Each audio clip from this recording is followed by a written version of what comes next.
Hello, and welcome to the Product Insiders LinkedIn Live series, in which we interview product leaders and learn how they leverage customer insights to navigate tough product decisions. I'm your host, Zach Lyons, managing partner of Agile Innovation Advisors. And if you're joining us live today, can you please enter where you're from in the chat so we know who is with us? Today, our special guest is Tom Casey, formerly Director of Product Management at Capital One. We'll be asking Tom questions about his product decisions, but if you have any specific questions for him, please enter them in the chat and we'll get to them in a bit. So with that, let's begin. Tom, thank you so much for joining us today. Yeah, absolutely. Thanks for inviting me to join, Zach. This is great. Excellent. So I'll just jump right in and kind of ask you my first question, which is, thinking about a tough product decision that you've had to navigate in your career. Can you please tell me a little bit about your role at the time and the situation? Absolutely, yeah. So this is a couple years ago, a couple different organizations ago as well for me, and really this was at an era. This is about the 20 teens, and really, for maybe those not completely familiar with the financial industry. Historically, the financial industry is kind of a place that's been pretty reluctant to adopt technology and those kinds of things. But that started to change around 2010, 20 teens. And many firms were really investing a lot more of their resources into technology, building better digital experiences. In particular, for me at that time, I was with an organization that was actually also trying to do more digital advice or robo advice, what it was called. And the thought there was really, how do we let's target a younger consumer, those in their 20s and 30s at that time. There's still a need that they have for investment advice, and so how do we sort of solve their problem and do that digitally? So really exciting time in the industry. If anyone kind of followed it at that time, I kind of think there may eventually be some books written about that time, but there were just a bunch of different startups that got into that space. There was a bunch of interesting consolidation that happened as well. Lots of just different movement within the industry, and I really felt like this was. I was really at the ground floor of a movement, if you will. The firm I was with at that time was kind of one of those early entrants into the digital advice space. I was one of those product managers as well, working on that particular product, helping build out that digital advice product. But the situation I wanted to walk through more specifically today was really sort of a product or part of the product that I inherited. So I was really sort of, I guess you'd say, like the second lead PM for the mobile app experience that we had for this particular product. I really took over at a time where the original digital product was out there, the mobile app was out in production, but it was really sort of right in that post MVP sort of state. There were a bunch of things that really sort of fell on the factory floor, if you will, in the way to get out to MVP. And I inherited it, and many sort of the instructions or the understanding at the time was, hey, there are a bunch of things that we've already identified as fast followers. They're fully vetted. Let's go ahead and kind of deliver those things, and we'll figure out what the roadmap looks like 6 months beyond and things like that. But let's go forward with those things. And really, the mobile app at that time, the goal maybe had sort of two things. One, we were really trying to get to we'll call it parity between what our desktop experience looked like and what our mobile app experience looked like. Okay.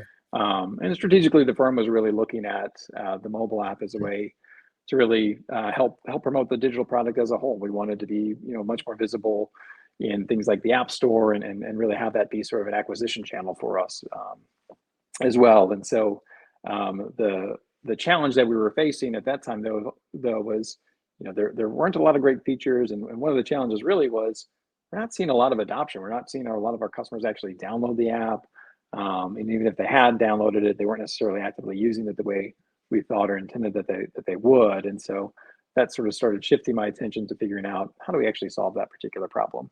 Okay. So the challenge was not as much adoption as you guys hoped or expected.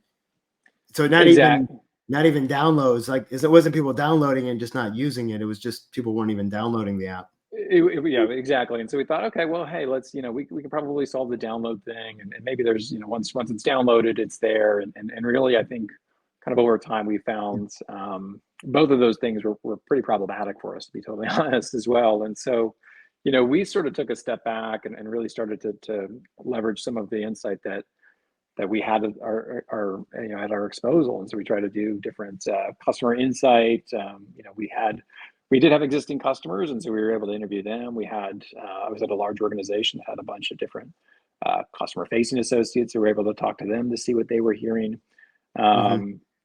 And the other thing, again, is I thought, some of the industry context was important at the beginning of this session because, when we looked at the competitive landscape, all of our peers in that space, we're essentially trying to do the exact same thing that we were doing. And that sort of also validated our roadmap in many respects as well to say, okay, but when we looked at all three of those different things, some of the things we were originally hearing sort of validated our viewpoint. Oh, we needed to have certain capabilities and things like that. And if we have those capabilities, they would come, if you will. I see. But I think as we look back, I'm a big fan of Marty Cakin's product framework. I know, Sure.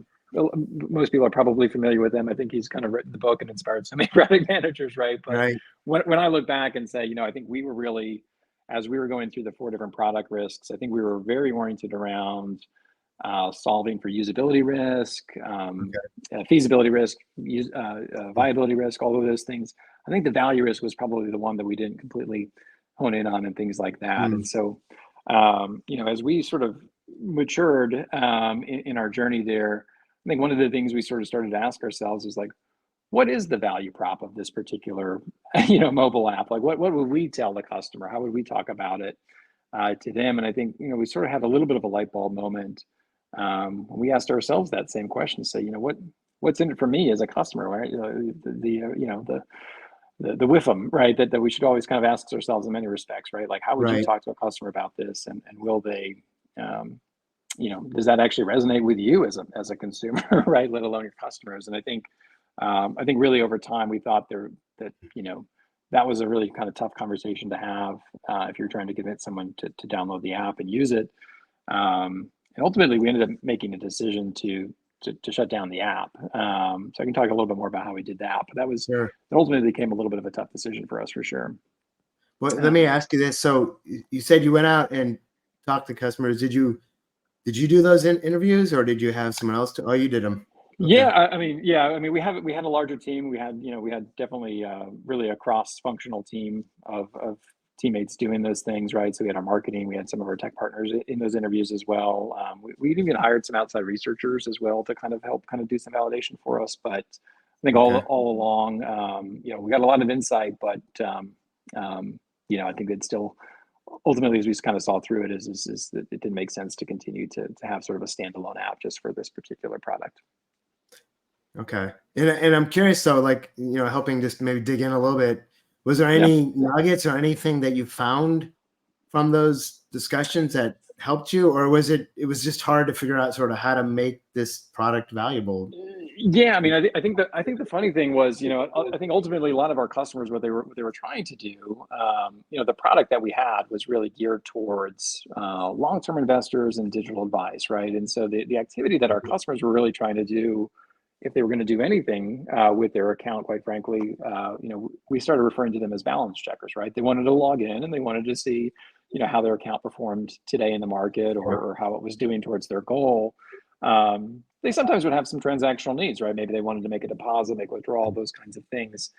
Maybe they wanted to make an allocation change, but they primarily cared about their balance and their performance. And so that was kind of a light bulb moment, which was to say, do we really need a standalone application to do, fairly basic sort of information, to the customer and things like that. I think the other sort of insight that we had was, a lot of the transactions our customers were trying to do really weren't all that frequent in nature necessarily. I think it's a challenge, at least in the financial space as well.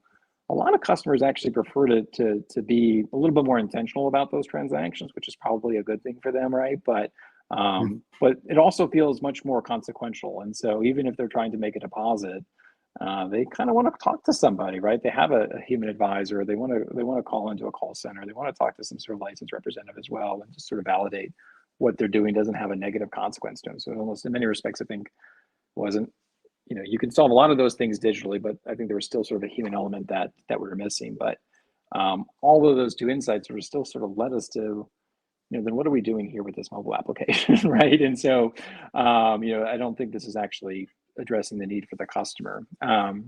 So we But chose you to had, shut it so down. Sorry, go I ahead. was gonna, Yeah. I was just gonna ask you, it's interesting because you have a product that, you know, by nature, robo advising is helping people with long-term investing strategy. People have these long-term needs. They don't have very short-term interaction, but you're creating an app where you're hoping the customer is going to interact, right, and use it and find value in it. So there's sort of this almost like Just a disconnect, right, between exactly. what the customer Exactly. is trying to do and what you're trying to do. Uh, that in itself is interesting. Obviously, you had already launched the app. It would be ideal you would probably learn that maybe ahead of time, but potentially, Right. right? A lot of good Eh, lessons overall, yeah. in this thing, and I think a lot of that was in the vein of, I think so much of that was kind of an unknown era, if you will. I mean, I guess I'd like to say that. And what I mean by that is, when you looked at the other sort of digital platforms that existed, not non-finance, just mobile apps are a thing today, right? They were a thing before then. So it seemed pretty intuitive that like, if you want to go digital, like it seems like a very reasonable solution. So I think it sort of made sense, and on paper it made a lot of sense, but I think in practicality it didn't. And I think one of the other things that we ended up learning was um, how we solved the problem was sort of a little bit unique as well. And so I think that's sort of a great learning that I got from this lesson from this product as well, which was, our customer problem was, I really just want a vehicle to be able to look at my account and do some very basic activity. How we provide that to the customer is, a little bit more flexible. And so I was part of a large organization. The irony of the situation was there was already a mobile app that existed for that large firm, so customers could check their balance. We sort of chose to solve this a little bit differently and create sort of a different, unique app just for these digital Oh, advice products as well. And so, I think it goes and speaks to so many of the challenges that product managers have. It's, you know, we're aligned on the problem pretty quickly as an organization, but like the solution, there's probably a million different solutions to those problems, and we've got to figure out the most efficient way to actually do that, right? So. okay. I didn't realize actually there was already, so the institution already had an app. You guys were building a sort of standalone for this. So killing it didn't take away the mobile app. They still had the overall It, company's it, mobile app they could use. exactly, and I think once we sort of had that light bulb moment again, hindsight's always 2020, right? I think once we had Sure. the light bulb moment, we sort of realized the solution of, hey, maybe this just isn't the right path. I mean, I think we did all of the right things in terms of how you shut down a product, right? We did a soft close of the mobile app. We stopped promoting it through the channels that we had, stopped downloads, all of those things. Really moved to like a maintenance mode Okay. type mindset. But ultimately, like what we did was, we knew who our active users were. We gave them a channel and a method to continue to do the activity that they wanted to do, and particularly in that space, in the financial space, right? Customer satisfaction, customer retention of assets, are a really, really big thing. Assets under management is really a lot of how those products are judged in terms of success, and That's how I you think get we found that's how you get paid, right? that's So how that, that's how we get paid. Exactly yeah. right. And so we were definitely really sensitive to how do you shut down this product in a responsible way. And I think the end result was really all of the customers that we reached out to that were using the app. We gave them an alternative solution.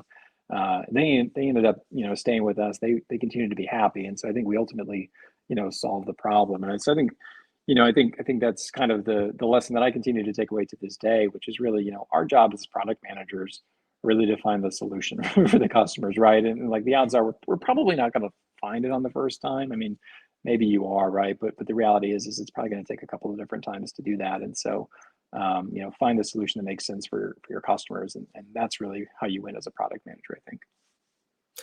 It's interesting. Do you think you had a good idea of the customer problem and it was just about finding the best solution to solve that? Or was there a little bit of back and forth? Like, what is the problem? What's the best solution? What's the problem with? I think we were probably more aligned on the problem. I think the solution is probably where we had the disconnect and things like that, to be totally honest. Yeah. Yeah. Okay. So what would you do differently if you were doing this again today, let's say, how would you approach it? Yeah, that I mean, ultimately, I mean, I think the decision that I was facing, again, I guess I kind of wasn't in the room to start the mobile app that way. Decision I was facing, I probably wouldn't do anything differently. I think when we when we face that decision of what to do, I think there's the people side of things as well, right? I guess that Mhm. that I think was something to be sensitive about. I think particularly as product leaders, you know, I think for those maybe not familiar or fully familiar, right? Like we ended up building and creating, we had two different product pods, you know, one around the iOS for iOS devices, the other around for Android devices. And so, you know, one of the things that was top of mind for us was really thinking through the associate impact. I know, at least for me on a personal level, it was, you know, what do we do with these people? You know, what are we going Right. to do? How do we say this? How do we frame this? And that was really, Mm. really tough. I think I'm happy to report they ended up being fine. I'm still connected with almost all of them to this day. Oh, Their well. careers have only flourished, right? And they ended up actually being able to stay with the organization and really find their passion in other areas of development and things like that. So it ended up working out incredibly well, but definitely was not something, you know, it'd be pretty easy to hit snooze on potentially around Right. what might be the impact for them, if you will.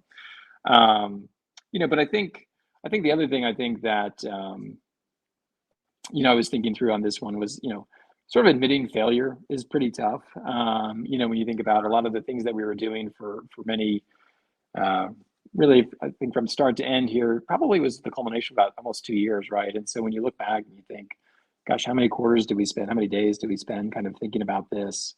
And to Yeah. kind of think, hey, none of that was really moving the needle, I think is a hard thing to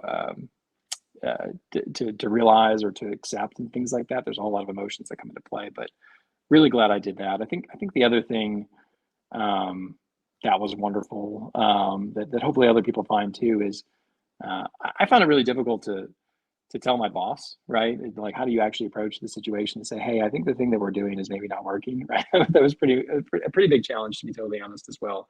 But I really benefited from, I think you know, I had a great boss at the time. I just had a wonderful leadership group that I was a part of and still, you know, keep in contact with those folks as well. And they were very much open to the conversation to be able to push and pull and identify what wasn't working. And so all of those things made it easier. You know, if I had to do Mm. something different, maybe say, you know, if I could have had that insight done a little bit earlier, I think that would have been great. I think ultimately, kind of where my head was at as we got towards the end of that as well was like, you know, there's a huge opportunity cost. We were spending, at least as you know, as a larger team, a lot of energy trying to both do customer empathy and you know, really define the roadmap for really a product line that probably wasn't really worth it, right? And so you think about what are all the other things that we could have done um, in its place, right? If we weren't kind of spending our mental energy there. And so Right. the only thing I would do, I would honestly do differently is try and make that decision a little bit sooner and kind of force that conversation, to be totally honest. So It's interesting, but there's a balance between giving something time to see if it will work, right, and knowing when to pull the plug. As you said, the opportunity cost and moving on to the next thing. Not an yeah, easy. Was there anything specifically that would have triggered that? Like, okay, once we realized we weren't going to hit this a goal or objective or this OKR that we should have. I got you know, anything that you can give people, other people listening, like sort of insight, your hindsight. yeah. I mean, honestly, I think where we would have kind of seen, or where we in theory could have seen that sooner, would honestly be much more intentional around setting OKRs at the beginning. Have some sort of understanding of what, you know, what does a good adoption look like, or whatever your key metric is. Like, what would that actually, what would that mean? But also keeping yourself honest. Like, where would we want to be if today we launched something? 3 months from now, where do we think a reasonable, you know, adoption or OKR would be? Six Hmm. months, 9 months, you know, those kinds of things. Do regular check-ins on those OKRs, and have that honest conversation. I think, you know, one, actually sort of force yourself to look at those OKRs and have that session with, you know, within that timeline. Yeah. I think that's easier said than done, but Mm. I think that's helpful. And then honestly, I think when you start to see the metrics maybe not going in your favor, I think it's a very human thing to do is to start to justify why it's okay. But I think it actually, you need to ask yourself, why is it not okay, right? Or what are we really doing here? And kind of reminding yourself of the vision of your product or that feature as a whole. If you might not solve the problem, as I said, I think, you know, our goal is to solve the customer problem. Our goal is not Mm. necessarily to be married to the solution that we are currently working on. The goal is the problem, right? We want to be married to that problem, not anything else. So Well said. Thank you, Tom. That was really good insight and interesting story. I am going to see if anyone listening has a question for Tom do enter in the chat. I know there's a slight delay in this being streamed and when you hear me say this, so we'll try to hold on for a few seconds at least to see if anyone posts anything. But I do, Tom, I think, your story is not, you're not alone in this, right? I've heard these, issues before where it's like, when Sure. do you know when to kill it? And obviously you never want to look, we're all sort of very driven people, right? We want to be successful. We never want to look like we're not doing well. But to your point, so you tend to hold on maybe longer than you should. I almost think of this analogy when I was learning to water ski one summer very long ago, and you'd fall and you're like, no, I can get back up, and you'd hold on to that rope even though you're being dragged behind the boat. Water's like rushing into your face, and you're like, you just let go and reset, right? And right. It's sometimes really hard. You just want to you want to win, right? You want to get back up and do it again. That's not, yeah. So I do think that's an interesting. But so I will remind everyone, this will be up on LinkedIn. So if you do have questions in the future and want to make comments, this will act like any other LinkedIn live post. So you can repost here and we can comment on it. In fact, I encourage people to do that. We can start a conversation. So if there are no questions, we can wrap it up. And as I said, really interesting story, Tom. Really appreciate your time and sharing that. I hope everyone else who's listening learned at least one thing from this conversation. I know I did. Not to hold on too long. Sometimes you got to let go. But again, please stay tuned here at this channel for future product insiders, and we'll have them coming up on LinkedIn Live as we've done in the past. And if you do have questions about customer insights, customer discovery work, feel free to reach out. You can direct message me on LinkedIn. Until next time, I'm your host, Zach Lyons with Agile Innovation Advisors. So take care, everybody.